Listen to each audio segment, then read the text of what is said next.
All right, how's everybody doing? This is the Comic Samurai. I want to welcome you to my next video, and tonight we're going to be looking at my top 10 Copper Age comic books. Now, for simplicity's sake, we're going to say the Copper Age is the 1980s, and this is kind of important to me because I was born in '77, so this is when I started buying comic books off the racks. Now, this was another Friday comic challenge put out by Comic Collector Geek. Let's go ahead and jump right in. First up, we got this honorable mention, the first Marvel graphic novel, The Death of Captain Marvel. Now, there's a lot of debate on when the Copper Age started, and I believe it was right around this time, and the Captain Marvel character did die here. He died of cancer, and he's one of the few characters that they let him rest in peace, and I hope they continue to do so. It's one of my favorites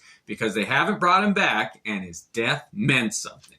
Let's go ahead and jump into my top 10. Now, these first couple are just going to be reviews of the Copper Age. Another starting point that people sometimes relate to as the beginning is this Marvel Superheroes Secret Wars #1. Now, when I alphabetize it, I always just put it under Secret Wars #1. And this might be a jumping off point. It's another Jim Shooter mega event crossover. And another one that people tend to relate to as the beginning of the Copper Age is this Crisis on Infinite Earths. And everybody's seen #1. This is #8, and it features the death of Barry Allen. Now, this is another example of a major death of a major character in comic books, but Barry didn't stay dead for very long. They brought him back and retconned it and everything. So it's not one of my, when he was dead, it was an impactful thing for me. I don't like that they brought him back, but of the Crisis, this is my favorite, or #7, where Supergirl dies.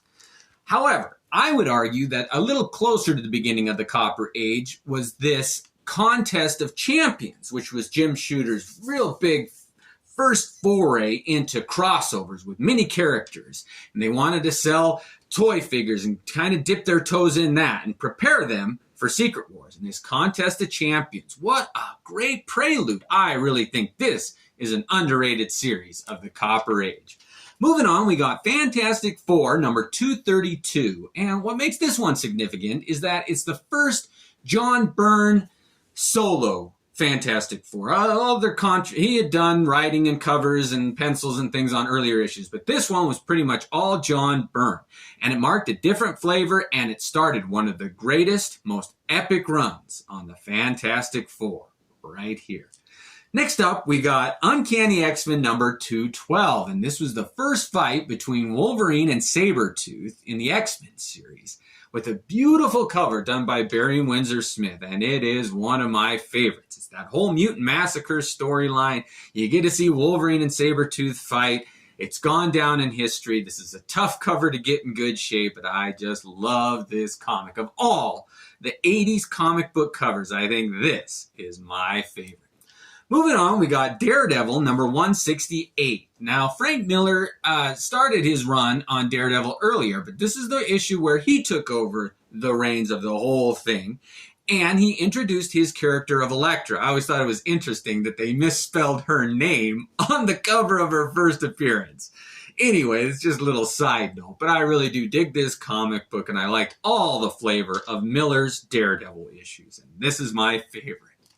Moving on, we got Alpha Flight #16. And the reason that this one has such a warm place in my heart is because it started my love affair with hunting for hidden gems. I was such a huge Wolverine fan when I started getting into comics. I wanted every appearance of his. I knew he was in all the X-Men ones. I knew that he was had his own limited series and things. But this one, I liked when he made appearances in other characters' comic books. And this, he made a cameo appearance in this Alpha Flight. He does have a couple of panels in there, and it's drawn by John Byrne. And I just started taking note of it. And that's where I got my thirst for hidden gems. This was my first one. He's not on the cover, so it's hidden. But Wolverine does make an appearance by John Byrne in it. It's a great comic book. Moving on, we got Superman #423. And this was the first one of a two-part series written by Alan Moore. And it had a lot of the old stable of Superman talent working on it. Kurt Swan, a lot of those old names. And this one simplified the handing off of the reins of the old Bronze Age stuff to the new Copper Age of superheroes. And Alan Moore wrapped it up in this two-part series better than I could have imagined. If you have not read that Superman 423 in this Action Comics number 583, then you need to read it. This is how storytelling is done. This is how a series should be wrapped up. Impactful deaths, epic villains, just a great story, a mystery, and at the end you find out who the villain really is, and it's somebody that you wouldn't suspect, but oh, they are evil. Oh, it's kind of frightening in the typical Alan Moore fashion. Next up, we got Man of Steel number 1, and this was this was the comic that those two led into. This was the old guard handing off the reins to a new John Byrne. He kind of rewrote the mythos of Superman in this series. Now, this was also a notable comic book because it was one of the early ones that had the first variant covers. There was this cover, and then there was another one. I always liked this one because it had a little bit of silver ink on it, and it was the direct sales, and I just cared for this one a little bit more. Moving on, we got Sandman number 1. And when this one came out, it was definitely a different flavor of comic book. And when I wasn't the right age for it, I was a little young. This cover kind of frightened me. It looked too scribbly. I liked that old style, that John Byrne of defined lines with a black outline. This was something else entirely. And as an adult, I have grown to love these Sandman comics put out by Neil Gaiman. And the fact that Sam Keith, one of my favorite artists, did the art doesn't hurt it at all. I really like this. It just symbolizes a change in flavor of comic books. And nothing symbolizes that more than this Faust number 1. I remember seeing this one up on the walls of the comic shop, the first comic shop I ever went into, and they had some more mature titles, and this was number 1. They had to put a piece of paper over it. They didn't think kids could handle a decapitation cover, and what a gory comic book. That Tim Vigil, I had never seen art like his before, and it was just mind-blowing that comic books could be rated R, and this was the first one, and I argue one of the best. That whole series is great. Next up, we got Masters of the Universe number 1, and this was a 3-issue limited series put out by DC. And this one is the exact opposite of that Faust comic book. It's cartoons, it's toys, it's commercialized, and that was a big part of the 80s also. I couldn't leave this one out. Teenage Mutant Ninja Turtles were big then too. All of these, He-Man, She-Ra, Barbie, all of those blew up in the 80s, and they got their start with this one. All right, last up is my favorite comic book of the Copper Age, and it's Miracle Man number 1. I realized that these came out earlier, but this is how they were presented to the United States audience.